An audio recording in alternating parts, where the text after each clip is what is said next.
Hello छात्रों, क्या हाल चाल है आप सभी लोग को। आप सभी लोग का आपका अपना एसी फिजिक्स क्लासेस में स्वागत है। आज हम सभी लोग पढ़ेंगे आज हम सभी लोग जो पढ़ेंगे, आज क्या पढ़ेंगे। सबसे पहले पढ़ेंगे करंट डेंसिटी। इसके बाद हम पढ़ेंगे क्या, type of electrical material according to Ohm's law, Ohm के नियम के अनुसार से। इसके बाद हम पढ़ेंगे ओम्स लॉ का प्रूफ पढ़ेंगे। तो सबसे पहले हम स्टार्ट करते हैं करंट डेंसिटी। इसके बाद फिर स्टार्ट करूंगा according to Ohm's law types of material. इसके बाद मैं प्रूफ कर दूंगा क्या, ओम के नियम को मैं प्रूफ कर दूंगा।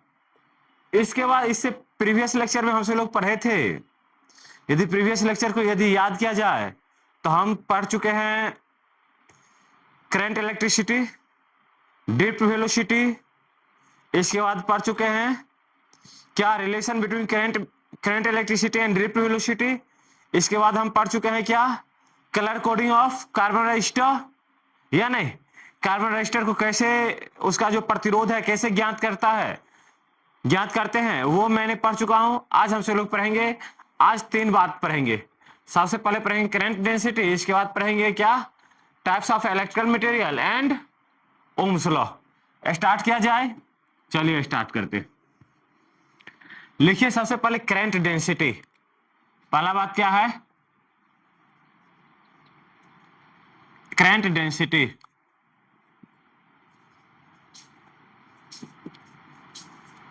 सबसे पहले इसका लेक्चर सुन लीजिए बाबू। सबसे पहले ये समझिए कि करंट डेंसिटी क्या होता है। करंट डेंसिटी ये कहता है कि यूनिट एरिया से कितना करंट फ्लो हो रहा है, वह क्या कहलाता है, करंट डेंसिटी। जैसे कि कोई एरिया है, ये कोई कंडक्टर है, क्या ये अपना कंडक्टर है। अब इस कंडक्टर के यूनिट एरिया से, इस यूनिट एरिया से कितना विद्युत धारा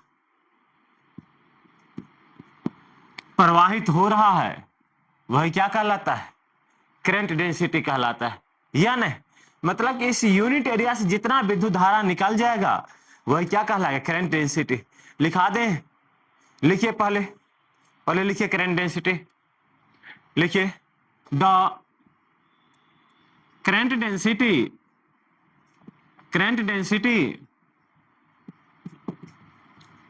is defined as the how many electric current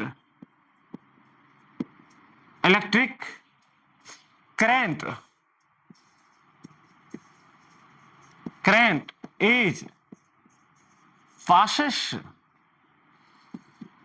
from the unit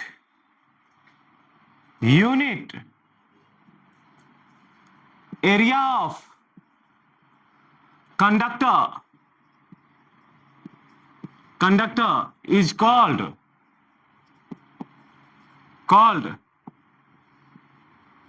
current density. Current density क्या कहलाएगा बाबू, करंट डेंसिटी कहलाएगा। कह रहा है क्या, सो इस यूनिट एरिया से कितना करंट पास कर गया, वह क्या कहलाता है, करंट डेंसिटी कहलाता है। लिख लीजिए, the current density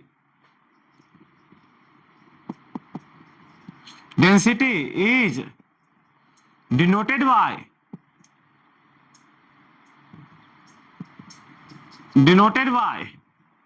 capital J. इसमें वेक्टर लगा दीजिए, करंट डेंसिटी वेक्टर क्वांटिटी है बाबू, बताऊंगा अभी।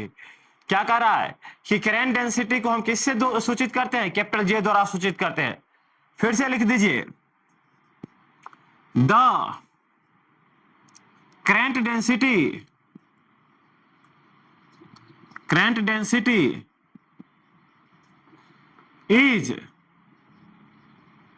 is the current density is a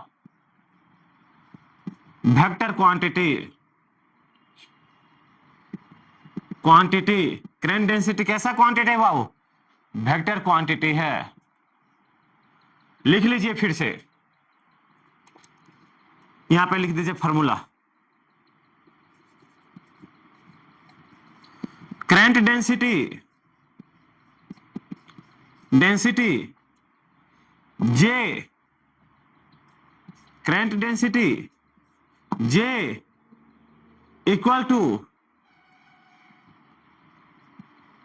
current flow from the conductor, current flow from the conductor by क्या? Area of conductor, area of conductor. अर्थात इसे हम लिख सकते हैं, जे बराबर हम इसे लिख दें, करंट डेंसिटी जे बराबर क्या? Current by area, current by area equal to क्या? आई बाय ए। बाबू समझिए एक बात समझिए कि हम सभी लोग ये जानते हैं करंट कैसा क्वांटिटी है? एक प्रकार का स्केलर क्वांटिटी है, टेंसर क्वांटिटी है। करंट कैसा क्वांटिटी है बाबू? स्केलर क्वांटिटी है या क्या है? टेंसर क्वांटिटी है। कैसा क्वांटिटी है? टेंसर क्वांटिटी है। बट एरिया जो है, एरिया एक वेक्टर क्वांटिटी है। तो जनरली ये यहाँ पे जो है हम इसे क्या लिख सकते थे? यदि आप इसे एक जरा सा और स्टडी करेंगे तो यहां लिख दूं क्या? आई इंटू क्या? नहीं हो जाएगा इनवर्स के टर्म में, नहीं आ जाएगा, आ जाएगा। और यहाँ पे क्या है? एरिया मेरा क्या है? वेक्टर क्वांटिटी है। इसी कारण से क्या है? करंट डेंसिटी कैसा क्वांटिटी है? वेक्टर क्वांटिटी है। फिर से लिख लीजिए, the current density J equal to क्या? I by vector A. या इसे हम क्या लिख सकते हैं? आई इक्वल टू क्या? वेक्टर जे इंटू क्या? Vector A. हम सभी लोग जानते हैं कि डॉट प्रोडक्ट कैसा क्वांटिटी है बाबू? स्केलर क्वांटिटी है। डॉट प्रोडक्ट कैसा क्वांटिटी है? स्केलर क्वांटिटी है। आपको मैंने अभी बताया ना कि विद्युत धारा कैसा क्वांटिटी है? स्केलर क्वांटिटी है। या हमसे लोग ये लिख सकते थे, नीचे लिख लीजिए, यहां से इधर एक साइड कर लेते हैं। हमसे लोग ये लिख सकते थे क्या? आई विद्युत धारा I, current I equal to magnitude of vector J into magnitude of vector A into क्या? Cos theta. ये क्या है अपना? विद्युत धारा आई इक्वल टू क्या? फॉर्मूला है। यदि आपको जे दिया रहे और क्या दिया रहे? ए दिया रहे और इसके बीच का यदि कोण दिया रहे तो आप आई ज्ञात कर सकते हैं। बात क्लियर है? यदि कभी कभी आपको यह कहता है, सुनिए एक जरा सा बात, जैसे ये सतह है,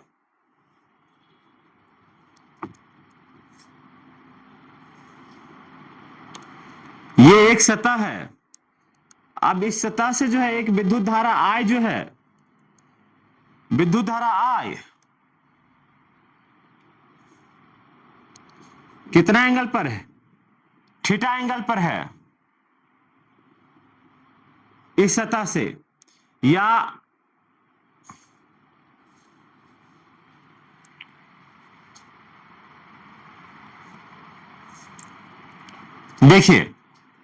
देखिए बात को समझिए कि मान लीजिए मेरा क्या है, हम सभी लोग ये जानते हैं, हम सभी लोग जानते हैं कि ये एक सतह है, ये क्या एक सतह है,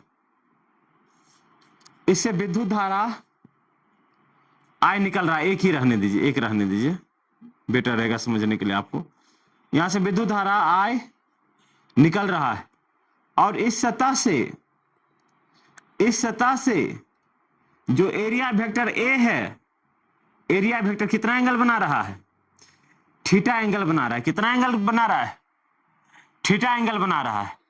तब आपसे यदि कोई पूछे कि भाई साहब करंट डेंसिटी जे बराबर क्या होगा, तो करंट डेंसिटी J बराबर क्या होगा, I, current electric current I into क्या, यहां से कितना एंगल है, थीटा एंगल है, तो इस पे क्या आ जाएगा, इस सतह से हम से लोग पढ़े थे 11th में पढ़े हैं कि यदि जब कोई सदिश राशि यदि कोई सतह से यदि थीटा एंगल बना रहा हो, जब कोई सदिश राशि यदि कोई सतह से यदि थीटा एंगल मान लिया जाए, थोड़ा अच्छा से फिगर ड्रॉ करता हूं ताकि आपको समझ में आए।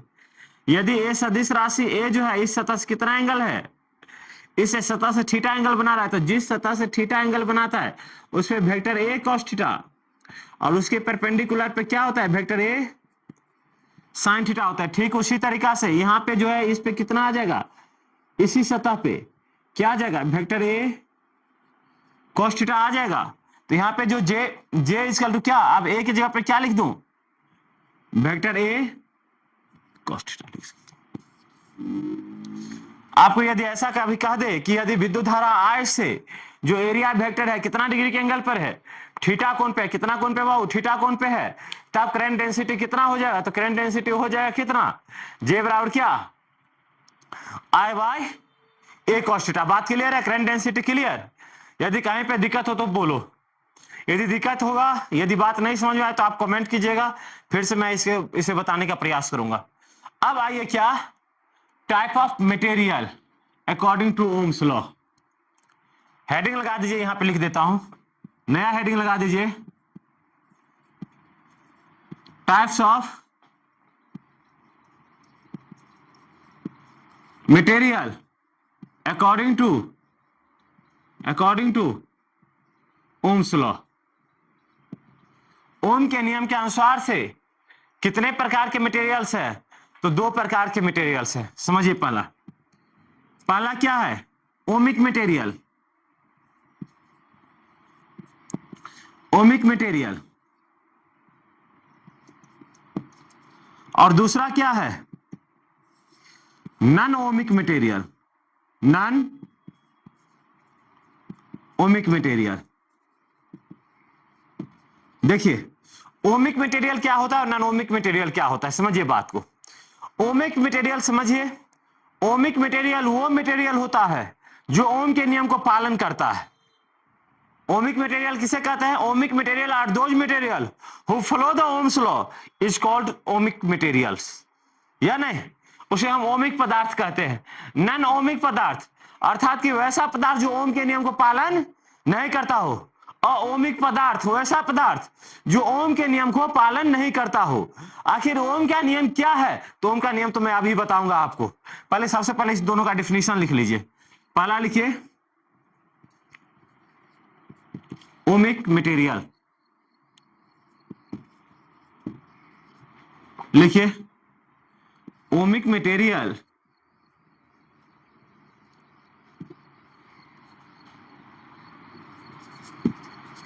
मटेरियल। बाबू इंग्लिश आप सब लोग थोड़ा, आप सब लोग को ज्यादा इंग्लिश आता है, हमको उतना इंग्लिश नहीं आता है, इसी कारण से थोड़ा देख लीजिएगा। The ohmic material, the ohmic material is those material who follow the Ohm's law, that types of material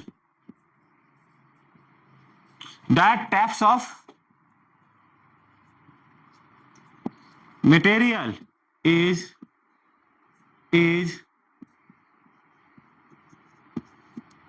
known as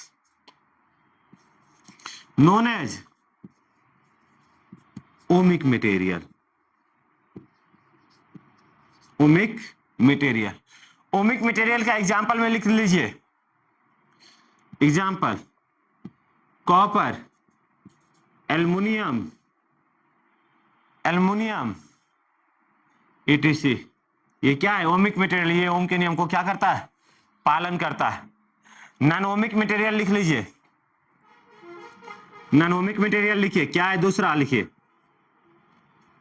non ohmic material. Non ohmic material are those material non ohmic material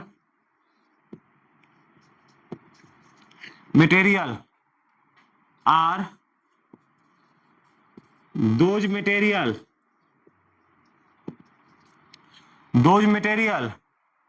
बाबू दिखाई दे रहा है ना, या नहीं तो मिटा देता हूं, नहीं दिखाई देता होगा। Those material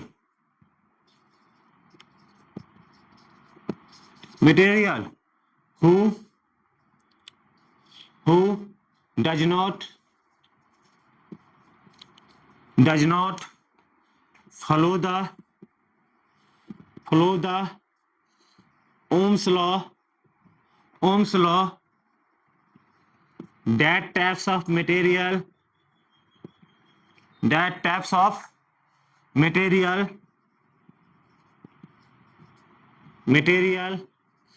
is known as non-ohmic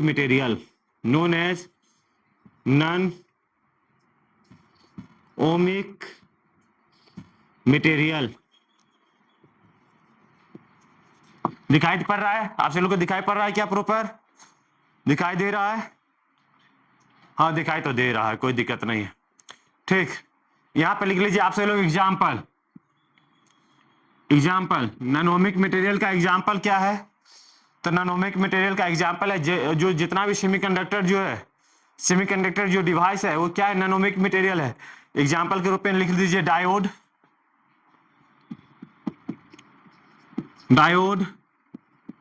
transistor,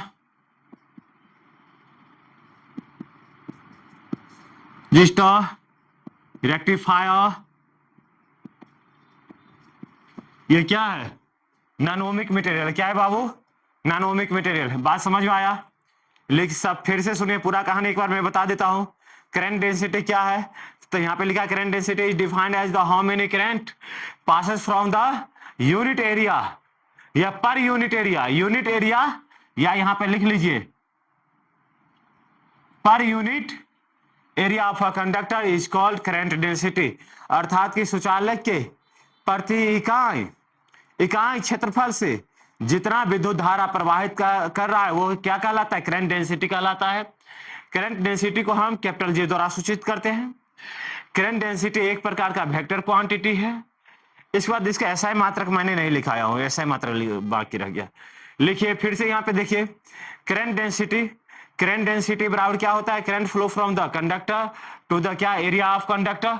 फिर से लिख लीजिए कि भाई साहब करंट डेंसिटी जे बराबर क्या? करंट बाय एरिया अर्थात कौन चीज? क्या? आई बाय ए। आई कैसा क्वांटिटी है? स्केलर क्वांटिटी है या टेंसर क्वांटिटी है? इसे ये जे था। हाँ फिर से मैंने यहां पे आया तो जे बराबर क्या? आई बाय ए या आई बराबर क्या? जे इंटू ए या आई बराबर क्या? जे ए कॉस थीटा। या मैंने ये बताया कि यदि कोई सतह से यदि विद्युत धारा आई प्रवाहित हो रहा हो और वो सतह जो है विद्युत धारा आई से यदि थीटा कोण पे हो, थीटा कितना कोण पे हो? थीटा कोण पे हो, तब करंट डेंसिटी जे बराबर क्या हो जाएगा बाबू? तो आई बाय क्या? Vector A cos theta. बाबू लिख लीजिए क्या? करंट डेंसिटी का एसआई यूनिट यहां पे लिख देता हूं। समझिए करंट डेंसिटी का एसआई यूनिट बता दूं क्या? यहां पे समझिए, यहां पे बता देता हूं आपको। एक जरा सा बात यहां पे समझिए, इसके बाद मैं यहां पे लिख भी दूंगा।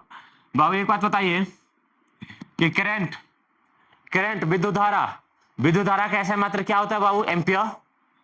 क्या? एम्पियर। और एरिया क्षेत्रफल का ऐसा मात्रा क्या होता है?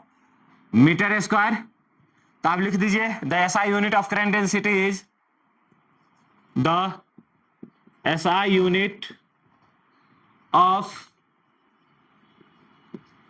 करंट डेंसिटी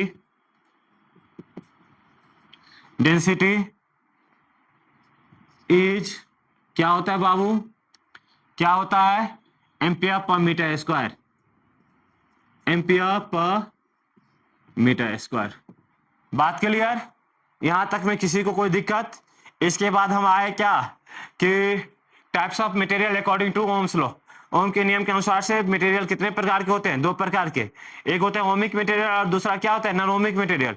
ओमिक मटेरियल वो मटेरियल होता है जो ओम के नियम को पालन करता है। Ohmic material are those material who follow the Ohm's law. That types of material is known as ohmic material. जैसे कि एल्युमिनियम, कॉपर हो गया, इसके बाद क्या हो गया बाबू? एल्युमिनियम, कॉपर, इसके बाद स्टील, ये सब क्या है? ओमिक मटेरियल जनरली आ जाता है। नॉन-ओमिक मटेरियल क्या है? Non-ohmic material are those material who does not follow the Ohm's law. That types of material is known as non-ohmic material. Non-ohmic material का एग्जांपल है सेमीकंडक्टर से बने जितने भी डिवाइसेस होते हैं वो नॉन-ओमिक मटेरियल होते हैं जो ओम्स के नियम को पालन नहीं करता है, जैसे कि डायोड, ट्रांजिस्टर, रेक्टिफायर, जेएफटी, दुनिया जान बहुत सारे होते हैं। आपसे लोग अभी इतना नहीं बताइए, ये इंजीनियरिंग की बात है। चलिए इसे मिटा दिया जाए, इसे मिटाया जाए। अब क्या स्टार्ट किया जाए? Proofs of Ohm's law start करें। ओम्स के नियम मिटा दें, इसे लेके मिटाता हूं। ठीक है, नोट डाउन कर लिया ना आपसे लोग? मिटाता हूं। यदि कोई भी प्रकार का दिक्कत हो, मान लिया हिंदी या इंग्लिश में यदि किसी प्रकार का दिक्कत हो तो आप मुझे कमेंट करके पूछ सकते हैं, यदि या नहीं। और जो अपना जो क्लास है, जो एसी फिजिक्स क्लास के नाम से चलता है, अपना क्लास भी मार्केट में भी चल रहा है, तो आप यहाँ पे आकर के क्लास ज्वाइन भी कर सकते हैं। ठीक है, यदि कोई समस्या हो तो आप यहाँ पे आकर के मुझसे बात कर सकते हैं, पूछ सकते हैं, कोई दिक्कत नहीं है। देखिए अब क्या है, क्या अपना बाकी रह गया भाई साहब? Proof of Ohm's law proof कर देता हूं अभी, कोई दिक्कत नहीं है, सभी चीज आसान बात है। बहुत थोड़ा मेहनत कीजिएगा घर पे, यदि मेहनत करेंगे तभी हो पाएगा, इतना आसान बात नहीं है, या नहीं? घर पे पढ़ेंगे तभी कुछ होगा, बिना पढ़े हुए कोई भी चीज नहीं होता है। दुनिया का जितना भी चीज जो प्राप्ति है हम सही लोग के लिए, समझिए, मान लीजिए कि हम सही लोग जो अमीर बनने का, हम सही लोग के पास एक ही उपाय है, पढ़ाई। यदि पढ़ाई करेंगे तो हम सही लोग अमीर बन पाएंगे, अन्यथा नहीं तो अमीर बनने का कोई उपाय नहीं है क्या? कोई उपाय नहीं है। पढ़ेंगे नहीं, मेरे पास पैसा नहीं होगा, पैसा नहीं होगा तो फिर हम अमीर बन नहीं पाएंगे। ठीक है, पढ़ेंगे तो जॉब करेंगे, जॉब करेंगे पैसा होगा, पैसा होने के बाद हम बिजनेस स्टार्ट करेंगे। अपना क्या है कि फाइनली है कि हम सही लोग अमीर बन जाएंगे, ये बात श्योर है ना? हाँ, ये कोई जरूरी नहीं है कि यदि हम पढ़ रहे हैं तो मुझे सरकारी ही नौकरी मिलेगा, ये मत सोचिएगा। सरकारी नौकरी, मान लिया पढ़ने का उद्देश्य नहीं है सरकारी नौकरी, पढ़ने का उद्देश्य है नॉलेज प्राप्त करना, या नहीं, एक सभ्य आदमी बनना। अब यदि हम पढ़ाई कर रहे हैं और इसका मतलब ये थोड़ा ही हम कहेंगे कि मुझे सरकारी नौकरी मिलेगा, नहीं, ये कोई जरूरी नहीं है। पढ़ने का एक ही उद्देश्य है कि एक सभ्य आदमी बनना, या नहीं, एक अच्छा नॉलेज प्राप्त करना, एक अच्छी विचार के आदमी होना, या नहीं। चलिए ठीक है, स्टार्ट करता हूं। क्या? प्रूफ्स ऑफ ओम्स लॉ लिखिए, हेडिंग लगा दीजिए, proof of Ohm's law. Ohm's law, पहले ओम्स लॉ को लिखिए। ओम्स लॉ क्या कहता है बाबू, समझिए। ओम्स लॉ कहता है कि सामान्य ताप, दाब एवं आर्द्रता पे किसी सुचालक से प्रवाहित विद्युत धारा सुचालक के दोनों टर्मिनल के विभवांतर के समानुपाती होता है। क्या कह रहा है ओम्स लॉ? यदि कोई सुचालक है, सुचालक से विद्युत धारा I प्रवाहित हो रहा है, या नहीं, सुचालक से विद्युत धारा I प्रवाहित हो रहा है और इसे VA और इसे क्या कह दें, VB कह दें, तो हम इसे कहते हैं कि VA माइनस VB समानुपाती होता है इससे प्रवाहित विद्युत धारा के। ये ओम्स लॉ यही कहता है कि यदि किसी सुचालक से यदि विद्युत धारा I प्रवाहित हो रहा हो तो सुचालक के दोनों टर्मिनल के विभवांतर समानुपाती होता है क्या? विद्युत धारा I के, या उससे प्रवाहित विद्युत धारा I के। लिख लीजिए यहां पे, Ohm's law state that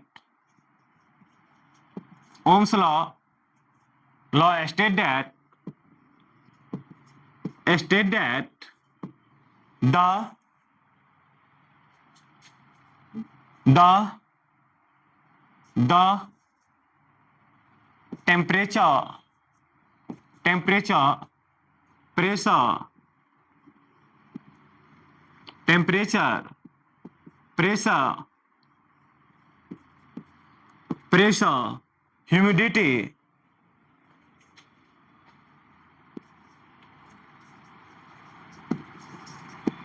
humidity, humidity मतलब क्या? आर्द्रता। Humidity is constant, is constant, then the potential difference, then the potential difference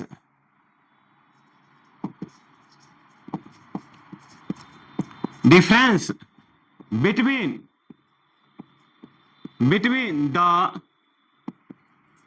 two terminal of conductor, two terminal of conductor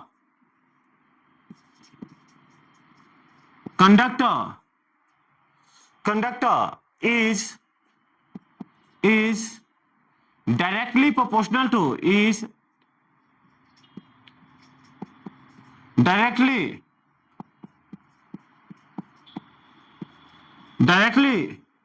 proportional to the flow of electric current,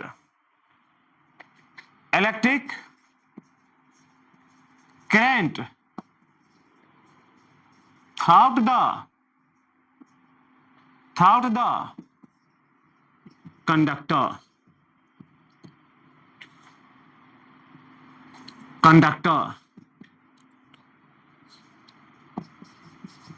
बात clear?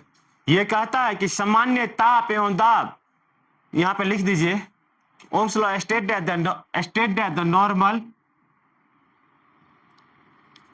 Normal temperature, pressure, humidity is constant, then the potential difference between the two terminal of conductor is directly proportional to the flow of electric current through the conductor। ये कह रहा है कि यदि किसी सुचालक के यदि दो टर्मिनल के विभवांतर समानुपाती होता है उससे प्रवाहित विद्युत धारा के। लिख लिए। अब हम सभी लोग एक चीज पढ़े थे, आप सभी लोग को यदि याद हो तो हम बताएंगे आपको। जनरली हम सभी लोग ये पढ़े थे, क्या पढ़े थे बाबू? Drift velocity. हम सभी लोग पढ़े थे क्या? ड्रिफ्ट वेलोसिटी, अपवाह वेग, या नहीं? हम सभी लोग क्या पढ़े थे बाबू? ड्रिफ्ट वेलोसिटी, अपवाह वेग। और हम सभी लोग पढ़े थे क्या? Relation between drift velocity and current electricity. मैंने दो डेरिवेशन पहले पढ़ा चुका हूं। ड्रिफ्ट वेलोसिटी में मैंने आपको एक डेरिवेशन बताया था, आपको यदि याद हो। जनरली इसे यहां पे लिख देता हूं ताकि कि नीचे मुझे जगह हो जाएगा। लिख देता हूं, देखिए कि ये अपना कंडक्टर है, कंडक्टर से विद्युत धारा I प्रवाहित हो रहा है। इसका टर्मिनल इसे हम VA कह देते हैं और इसे क्या कह देते हैं? VB कह देते हैं। अब जो है इसका जो पोटेंशियल डिफरेंस का रूल तो यही कहता है कि भाई साहब सुचालक के दोनों टर्मिनल का पोटेंशियल डिफरेंस समानुपाती होता है किससे? उससे सुचालक से प्रवाहित विद्युत धारा के। तो क्या VA माइनस क्या VB प्रोपोर्शनल टू क्या I। इसे हम समानुपाती को हटाएंगे तो एक कांस्टेंट लेंगे। क्या लेंगे? एक कांस्टेंट लेंगे। VA minus VB equal to क्या IR। और इसी को क्या कहते हैं? हम सभी लोग रेजिस्टेंस कहते हैं, या इसी को हम क्या कहते हैं? डेल्टा V इक्वल टू क्या IR, या I बराबर हम क्या लिखते हैं? I बराबर डेल्टा V बाय क्या R, delta V by R। ठीक, अब देखिए इसका हम प्रूफ करेंगे। जनरली ये कह रहा था कि यही कांस्टेंट है। आर क्या है बाबू? कांस्टेंट है ये क्या है? कांस्टेंट है। आर जो है कांस्टेंट है, ये मटेरियल के ऊपर निर्भर करता है। आर का जो वैल्यू है क्या है? मटेरियल के ऊपर निर्भर करता है और ये कांस्टेंट है। तो हम सभी लोग पहले पढ़ चुके हैं क्या? एक पढ़े थे ड्रिफ्ट वेलोसिटी। ड्रिफ्ट वेलोसिटी में मैंने एक डेरिवेशन ड्राइव किया था, वीडी इक्वल टू क्या? ई भी टाउ एवरेज। लिख लीजिए, जनरली यहां पे हेडिंग लगा दीजिए, proof of Ohm's law.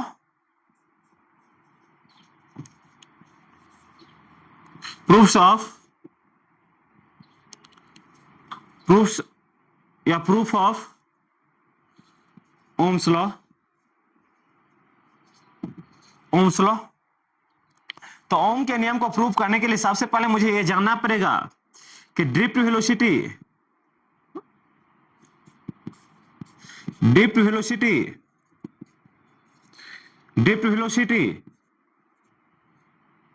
VD equal to क्या होता है बाबू? तो VD इक्वल टू हमसे लोग पढ़े थे ई भी टाउ एवरेज बाय क्या? ml। और हमसे लोग पढ़े थे relation between drift velocity and electric current. वहां पे हमसे लोग ये पढ़े थे कि I इक्वल टू क्या? आई इक्वल टू हमसे आपको मैंने बताया था कि आई इक्वल टू कितना होता है? बिना आपसे लोग याद रखिएगा, क्योंकि ये जो है क्वेश्चन बहुत पूछता है, relation between drift velocity and current electricity. ये क्वेश्चन बहुत पूछता है। इसी कारण से आपसे लोग को एक बात मैंने बताया था कि बाबू याद रखिएगा, यदि ड्रिफ्ट वेलोसिटी और करंट इलेक्ट्रिसिटी के बीच में यदि रिलेशन पूछे तो आई इक्वल टू बिना को नहीं भूलिएगा, बिना को याद करके रखिएगा। तो आई इक्वल टू क्या? बिना। आई इक्वल टू क्या? बिना। अब यहीं से आपको मैं ओम्स लॉ प्रूव कर देता हूं, देखिए कैसे प्रूव होगा। क्योंकि हमको तो यह दिखाना है कि जो पोटेंशियल डिफरेंस जो होता है समानुपाती होता है आई का, और जो समानुपाती को हटाते तो एक कांस्टेंट जो होता है, कांस्टेंट क्या होता है? आर होता है, या नहीं? तो यहां पे देखिए क्या होगा, या इस बात को एक जरा सा और लिख लीजिए जरा सा, ताकि आगे प्रयोग करेंगे। या आर बराबर हमसे लोग क्या लिख सकते हैं? आर बराबर लिख सकते हैं डेल्टा भी बाय क्या? आई। लिख सकते हैं या नहीं लिख सकते हैं? लिख सकते हैं, यहां से आराम से लिख सकते हैं। अब देखिए, इसे हम इक्वेशन फर्स्ट, इसे फर्स्ट मान लीजिए, इसे सेकंड मान लीजिए और इसे थर्ड मान लीजिए। लिखिए from equation first and second, sorry second and third we get, हम पाते हैं समीकरण 2 और 3 से क्या प्राप्त करते हैं बाबू? तो आई बराबर हमसे लोग क्या लिख सकते हैं? आई इक्वल टू बिना होता है। आई इक्वल टू क्या होता है? बिना होता है। तो बिना VD की जगह पे हम इतना लिख सकता हूं क्या? लिख दीजिए VD इक्वल टू, आपसे लोग क्या लिख देंगे यहां पे? VD इक्वल टू ई भी टाउ एवरेज बाय क्या? ml। लिखिए यहां पे, फिर से आप आइए, आई बराबर आप क्या लिखेंगे? VD की जगह पे इतना लिखेंगे क्या? लिख दीजिए ई भी टाउ एवरेज बाय क्या? ml इंटू क्या? ENA। इतना तो बाकी है ना, ENA तो बाकी है ना, यहां लिख दीजिए ENA। बाबू एक बात बताइए, आई बराबर हमसे लोग क्या लिख सकते हैं? तो आई बराबर लिख सकते हैं भी e square NA into tau average by क्या? ml। लिख सकते हैं, कोई दिक्कत नहीं ना? अब यहां पर से लिखिए कि ये सभी को इधर आनिए, तो I इंटू ml बराबर भी ई स्क्वायर NA इंटू क्या?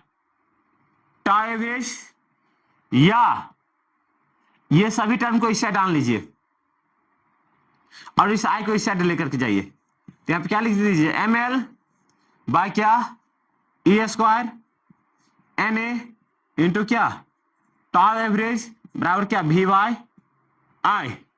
अब इसे हम इक्वेशन 4 कह देते हैं। इक्वेशन क्या कह देते हैं 4 कह देते हैं। आप देखिए इक्वेशन फर्स्ट और 4 को देखिए। Equation from equation first and 4 we get, हम समीकरण 1 और 4 को देखते हैं तो RHS बराबर है तो LHS क्या होना चाहिए बराबर होना चाहिए। तो यहां पे लिख दे R बराबर हम सभी लोग क्या लिख सकते हैं ml by E square N A into क्या टाउ एवरेज। बाबू यहां पे देखिए वेयर करके लिख दीजिए, ये सभी कांस्टेंट है। एम या इसे कभी कभी एम ई लिख लेते हैं।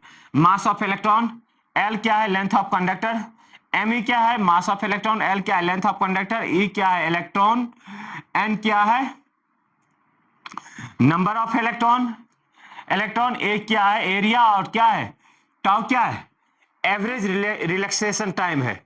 लिख लीजिए वेयर, और ये सभी चीज कांस्टेंट है। M E mass of electron, L length of conductor, E electron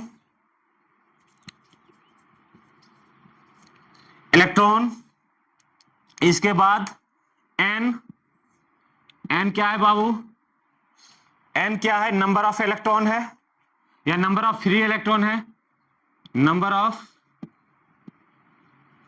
free electron A area of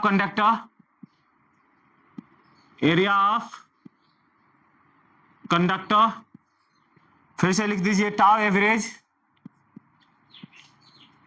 relaxation time,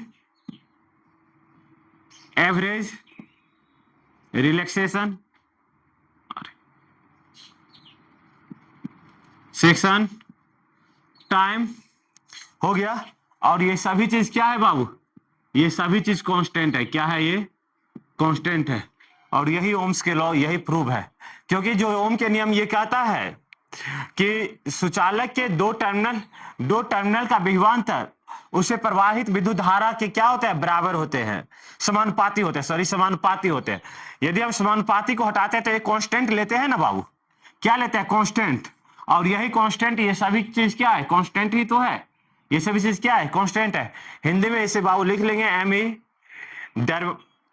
लिख लीजिए इलेक्ट्रॉन का द्रव्यमान, एल लिख लीजिए सुचालक का लंबाई, ई लिख दीजिए इलेक्ट्रॉन, इसके बाद एन यहां पे लिख दिया सुचालक में स्वतंत्र इलेक्ट्रॉनों की संख्या, ए है सुचालक की अनुप्रस्थ काट की क्षेत्रफल, और टाउ एवरेज सुचालक में एक इलेक्ट्रॉन दूसरे इलेक्ट्रॉन से टकराने में लगा समय, या इसे एवरेज रिलैक्सेशन टाइम कहते हैं। ठीक, अब देखिए एक चीज मैंने आपको पीछे पढ़ाया हूं, क्या पढ़ाया हूं, तो यहाँ पर टाइप ऑफ मटेरियल में मैंने आपको तो उदाहरण बता दिया, हर एक चीज मैंने बता दिया, बस एक चीज मैंने उसका ग्राफ नहीं बताया था। तो लिख लीजिए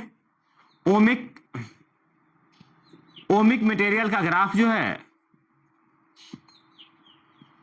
ओमिक मटेरियल का जो ग्राफ है VI ग्राफ, क्या है ये VI ग्राफ। ओमिक मटेरियल का जो ग्राफ है एक इस तरीका का ग्राफ होता है, एक स्ट्रेट लाइन होता है, इसी को हम क्या कहते हैं टेन थीटा कह देते हैं। क्या कह देते हैं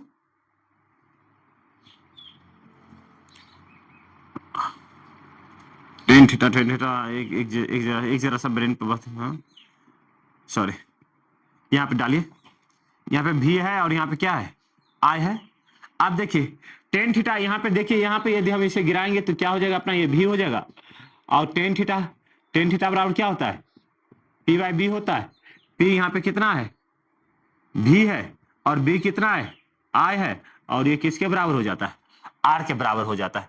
तो ओमिक कंडक्टर का जो ग्राफ होता है क्या होता है, एक स्ट्रेट लाइन होता है, एक स्ट्रेट लाइन होता है।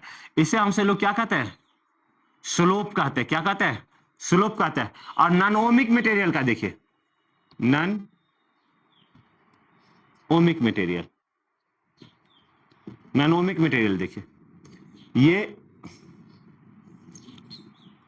ये आई है और ये क्या है, भी है। ये यहां तक तो ओम के नियम का पालन किया, और जैसे ही वोल्टेज बढ़ा वैसे ही करंट सडनली बढ़ा लेता है। ये कौन है, तो ये यहाँ पे डायोड है, ये करंट सडनली बढ़ा लेता है। ये डायोड है, ट्रांजिस्टर है, ये सभी जो है क्या है, नॉन ओमिक मटेरियल है। बात क्लियर है। नेक्स्ट लेक्चर में आ रहे हैं आपको लेकर के कॉम्बिनेशन ऑफ रजिस्टर, प्रतिरोध का संयोजन, नेक्स्ट लेक्चर में लेकर के आएंगे। बहुत अच्छा पढ़ाई होगा। आपसे लोग से रिक्वेस्ट है, यदि आपसे लोग को यदि बात समझ में आया तो वीडियो को लाइक करें, शेयर करें और सब्सक्राइब करें। Thank you.